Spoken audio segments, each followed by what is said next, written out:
Everyone, চলে এসেছি নতুন একটা ব্লগ নিয়ে।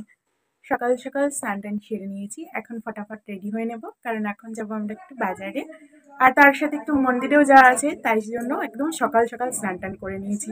চলো তাহলে একদম রেডি হয়ে আসছি। রেডি হবো বলে বেরোলাম, আর কল আসলো যে আমার একটা পার্সেল আছে। পার্সেলটা তাড়াতাড়ি গিয়ে নিয়ে আসলাম। আর পার্সেলে ছিল হচ্ছে দিদির জন্য যে বার্থডের একটা ড্রেস অর্ডার দিয়েছিলাম, সেটাই বার্থডে গিফট। Thank you. ঠিক আছে, খুলে রাখ। অর্ডারটা দিতে দিতে আমি অনেকটাই লেট করে ফেলেছিলাম, তাই ড্রেসটা আসার কথা ছিল দুদিন পরে। তবে কিভাবে যাই হোক, ড্রেসটা একদম জন্মদিনের দিনই চলে এসেছে শুনে আমি তো একদম ভীষণ খুশি হয়ে গিয়েছিলাম। আর এই হচ্ছে বার্থডে ড্রেসটা।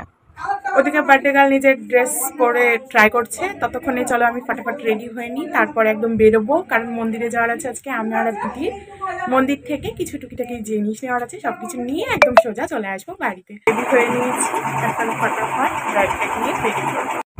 কেমন ড্রেসটা ট্রাই করার পর দিদির রিয়াকশন দেখেই তোমরা বুঝতে পারছো যে দিদির ড্রেসটা কতটা পছন্দ হয়েছিল। তারপর আমরা দুজন মিলে রেডি হয়ে বেরিয়ে পড়লাম মন্দিরে যাওয়ার জন্য। আর আগের দিন যে কি পরিমাণ বৃষ্টি ছিল আর কি পরিমাণ মেঘ ছিল সেটা তো তোমরা সবাই জানো। আর আজকেও সকাল থেকে আকাশটা বেশ অনেকটাই মেঘ মেঘ হয়েছিল। তারপর অনেকটা সময় দাঁড়ানোর পর আমরা উঠে পড়েছিলাম একটা টোটোতে। এখন টোটোয় করে যাচ্ছি আমরা বাজারে। বাজারে পৌঁছে আজকে বাজারে প্রচণ্ড পরিমাণ ভিড় ছিল। তারপর আমরা টোটো থেকে নেমেই হাঁটতে হাঁটতে চলে গেলাম বাবা ঠাকুরের মন্দিরে। আমার অনেক দিনেরই মানত ছিল এখানে এসে বাবা ঠাকুরের এখানে ধূপকাঠি আর মোমবাতি জ্বালানোর। আর দিদির বার্থডেটা যেহেতু ছিল শনিবার, আর দিদি হঠাৎ করে আগের দিন রাতে যখন আমাকে বলল যে কাল চল সকালবেলায় স্নান করেই আগে ঠাকুরের মন্দিরে যাব, তা আমি তো একদম রেডি ছিলাম যাওয়ার জন্য। সকালে উঠেই স্নান টান করে দুজন মিলে চলে আসলাম মন্দিরে। প্রতি বছর আমার বা আমার দিদির জন্মদিনটা শুরু হয় সকাল থেকেই বাড়িতে। আর বাড়িতেই সারাদিন থাকি, কি করি সব কিছুই তোমাদের সাথে শেয়ার করি। তবে এবারে দিদির বার্থডেতে একটু অন্যরকমভাবে আমরা সকালটা শুরু করেছিলাম মন্দিরে গিয়ে। জন্মদিনের দিন সকাল সকাল এইভাবে মন্দিরে গিয়ে ঠাকুর দর্শন করে দিনটা শুরু করার কিন্তু একটা আলাদাই অনুভূতি রয়েছে। তারপর ওখান থেকে বেরিয়ে আমরা গিয়েছিলাম একটু মায়ের মন্দিরে। এই ফার্স্ট টাইম দিদির জন্মদিনের সকালটা আমরা এইভাবে শুরু করেছিলাম। আমার তো ভীষণই ভালো লাগছিল। মায়ের মন্দির থেকে বেরিয়ে আমরা চলে গিয়েছিলাম ডক্টরের চেম্বারে। তোমাদেরকে আগের ব্লগে বলেছিলাম যে আমরা একটা ইম্পর্টেন্ট কাজে গিয়েছিলাম কালকে বৃষ্টিতে ভিজে।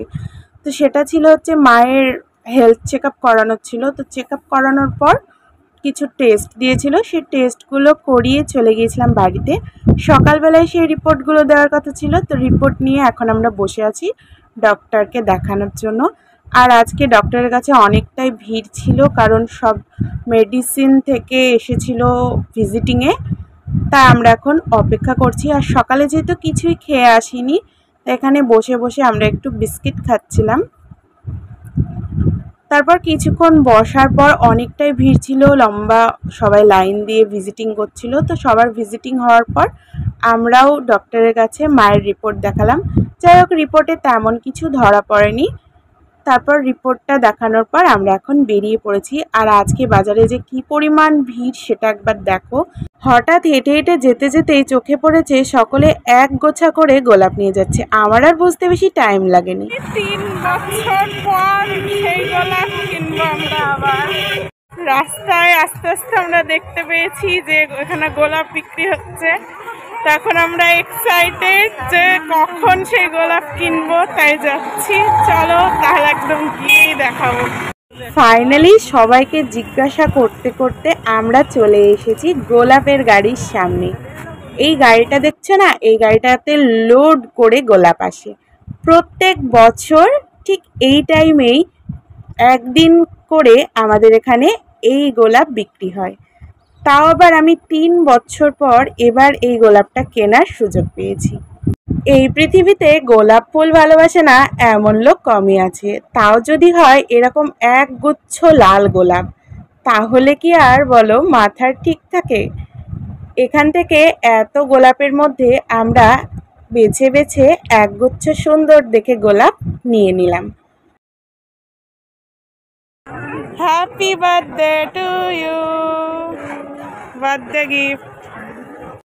ওই যে বললাম তোমাদেরকে আজকে দিদির জন্মদিনের সকালটা সত্যিই খুব স্পেশাল ছিল। প্রথমেই ঠাকুরের মন্দির থেকে শুরু করে এত সুন্দর গোলাপ একদম হঠাৎ করে সারপ্রাইজ হিসেবে পেয়ে যাওয়া। তারপর গোলাপটা নিয়ে আমরা একটু গিয়েছিলাম দোকানে, তো দোকানের কাকু আমাদেরকে খুব সুন্দর করে গোলাপটাকে কাগজে মুড়িয়ে দিয়েছিল। ওখান থেকে আমরা গিয়েছিলাম একটু কেক শপে দিদির বার্থডের জন্য একটা কেক নেব বলে। এত রকমের কেক দেখার পর আমাদের এই ইউনিক ডিজাইনের একটা কেক পছন্দ হয়েছিল, যে কেকটা দেখতে ছিল ভীষণই কিউট। তো এই কেকটাই আমরা প্যাক করে নিয়ে নিলাম। তার সাথে কেক কাটিংয়ের কিছু জিনিসপত্র মানে বেলুন, ক্যান্ডেলস, সেগুলো নেওয়ার পর আরও কয়েকটা জিনিসপত্র নেওয়ার ছিল বাজারে। সব কিছু নেওয়ার শেষে গিয়েছিলাম মিষ্টির দোকানে। মিষ্টির দোকান থেকে বেরিয়ে আমরা একটা টোটো নিয়ে নিয়েছিলাম, কারণ অনেকটা লেট হয়ে গিয়েছিল বাজারে চারিদিকে সব কিছু কাজকর্ম করতে করতে। এখন টোটোতে উঠে পড়েছি, কিছুক্ষণের মধ্যেই পৌঁছে যাব বাড়িতে। প্রত্যেক বছর আমার বার্থডে হোক বা দিদির বার্থডে হোক, আমাদের বার্থডেটা কিন্তু প্রত্যেক বছরই হয়। আর মা প্রত্যেক বছরই সব কাছের ভাই বোন সবাইকে নিয়ে বার্থডেটা সেলিব্রেট করে। এবার কাল পর্যন্ত কোনো রকম প্ল্যান ছিল না, কারণ আগেই বললাম তোমাদেরকে মায়ের শরীরটা একটু খারাপ ছিল। তবুও মায়ের মন বলে কথা, তাই মা সকালবেলা উঠে বলল যে আজকে তেমন কিছু না পারলেও আমি অল্প করে হলেও পায়েস রান্না করে দেব দিদিকে। তাই সকালবেলায় আমরা গিয়েছিলাম বাজারে, তো সব কিছু জিনিসপত্র এনে দিয়েছি। এখন মা রান্না করছে পায়েস। ও যাই হোক, ফুল পেয়ে ভীষণ খুশি হয়ে গেছে, গোলাপ প্রেমী। যাই হোক, চলো এখন টুকিটাকি কিছু কাজ আছে, সব কিছু করে নিই। মা ওদিকে রান্না বান্না করছে, তোমাদেরকে দেখালাম।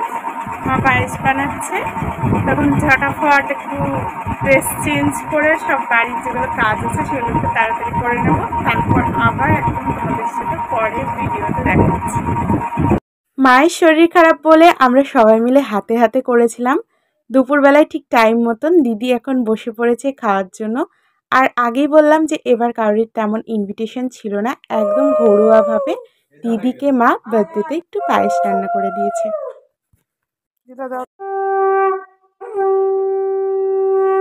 জন্মদিন মানে আমাদের কাছে অনেক একটা স্পেশাল দিন, আর দিদির স্পেশাল দিনটাতে মা চেয়েছিল দিদিকে যেভাবেই হোক খুশি করতে। মায়ের মন যতই শরীর খারাপ হোক, তার সন্তানের ভালোর জন্য সে সব সময় সব কিছু করতে পারে। আমাদের মায়েরা ঠিক এমনই। মায়ের পায়েস খাইয়ে দেওয়ার পর এখন দিদাও দিদিকে আশীর্বাদ করবে।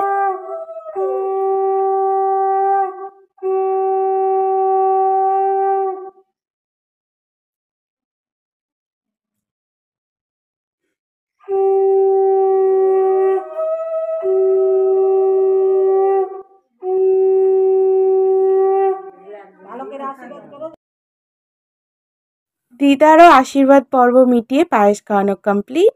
এখন শুধু বাকি আছি আমি, মানে এবারে পায়েস খাওয়াবো আমি। শুভ জন্মদিন দিদি, তুই এইভাবেই সারা জীবন হাসি খুশি থাক, সুস্থ থাক, আর অনেক অনেক ভালো থাক। চলো তাহলে তোমাদেরকে এবার দিদির বার্থডের মেনুটা দেখিয়ে দিই। এখানে ছিল মিক্স রাইস, পাঁপড় ভাজা, চিকেন, দই, পায়েস, 5 রকমের মিষ্টি, তার সাথে ছিল চাটনি, যেটা আমি দেওয়ার কথা ভুলে গিয়েছিলাম, পরে মা মনে করানোর পর দিয়েছিলাম, তাই দেখাতে পারলাম না। তারপর দিদি এখানে খাওয়া দাওয়া শুরু করে দিয়েছিল। অনেকটা লেট হয়ে গিয়েছিল, কারণ আগেই বললাম বাজার থেকে ফিরে এসে রান্নাবান্না হতে অনেকটা লেট হয়ে গিয়েছিল। তারপরে দিদা, মা ওদেরকে সবাইকে দেওয়ার পর আমি নিজেও খেতে বসে পড়েছিলাম। খাওয়া দাওয়া করার পর এখন আমরা এখানে এসে সবাই মিলে বসে রয়েছি। সারাদিন এত দৌড়োদৌড়ি করার পর আমিও এখানে সবার পাশে এসে শুয়ে পড়েছি। আর এদিকে চলো দেখাই তোমাদেরকে, একজন মনোযোগ সহকারে নিজের ফোন দেখছে। গাইজ, আমরা এখন উল্টি লেদ খেয়ে পড়িয়েছি, আর এদিকে একজন ফোন দেখছে, ভিডিও ছবি এডিট করছে। আমরা সারাদিন এই করেই পড়ে থাকি, তাই এটা দেখে অবাক হওয়ার কিছু নাই, আমরা এইভাবেই থাকি মাথায় মাথা ভিড়ি। দুর্ভাগ্যবশত মাঝের সব ক্লিপগুলো আমার সাথে ডিলিট হয়ে গেছে, তো এখন এখান থেকেই শুরু করছি। তারপর আমি সন্ধেবেলায় উঠে রেডি হয়ে নিয়েছিলাম, আর আমি আর মা মিলে সুন্দর করে বেলুনগুলো ফুলিয়েছিলাম, দিয়ে এখন এই জায়গাটা ডেকোরেট করছি কেক কাটিংয়ের জন্য। যখন আমি ব্লগ করি তখন আমার ফোনে এত পরিমাণ ভিডিও হয়ে যায় যে আমি কখন কোন ভিডিওটা ডিলিট করে ফেলি আমি ঠিক নিজেও বুঝতে পারি না। যাই হোক, কি আর করা যাবে বলো। এই যে আমি তো আগেই রেডি হয়ে গেছি, আর এদিকে আমাদের বার্থডে গার্লও রেডি হয়ে গেছে কেক কাটিংয়ের জন্য। তারপর আমরা গিয়ে ফ্রিজ থেকে কেকটাকে কিছুক্ষণ আগে বার করে নিলাম কাটিংয়ের জন্য। আর কেকটা কি মিষ্টি, তাই না? একদম একটা অন্য রকমের থিমের ওপরে। আমার তো ভীষণ ভালো লেগেছে কেকটা দেখে। এর ফুল নেমটা যেহেতু অনেকটা বড় আর কেকের এখানে একদম অল্প একটু জায়গা ছিল, তাই ওরই একটা নিকনেম আমরা এখানে লিখে নিয়েছিলাম। তারপরে দিদির কয়েকটা ফটোস তুলে দেওয়ার পর কয়েকটা ভিডিও নিয়ে নিলাম শর্টস বানানোর জন্য।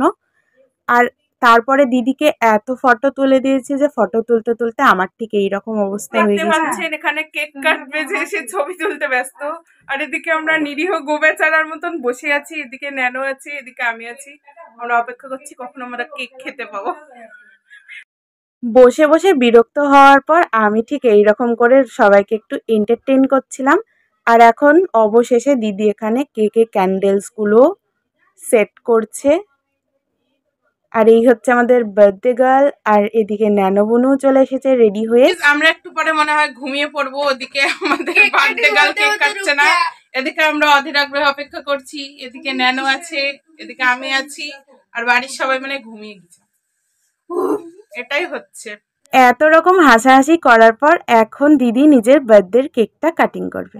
Happy birthday to you, happy birthday to you, happy birthday dear didi, happy birthday to you. Again, many many happy returns of the day. Happy birthday দি, তুই সারা জীবন খুব খুব ভালো থাক, আর তোর সব স্বপ্ন যেন ভগবান পূর্ণ করে। তারপর আমিও দিদিকে কেক খাইয়ে দিলাম, আর এখানে একটু বলছিলাম তোকে একটু কেক মাখাই। আজকে তো খুব আনন্দ করে আমরা এই দিনটাকে সেলিব্রেট করলাম।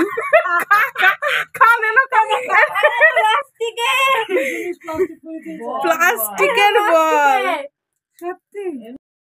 এই কেক কেনার সময় ভেবেছিলাম যে কেকের এই বলগুলো হয়তো চকলেটের, তবে শেষ পর্যন্ত জানতে পারলাম এগুলো নাকি ছিল সোলার।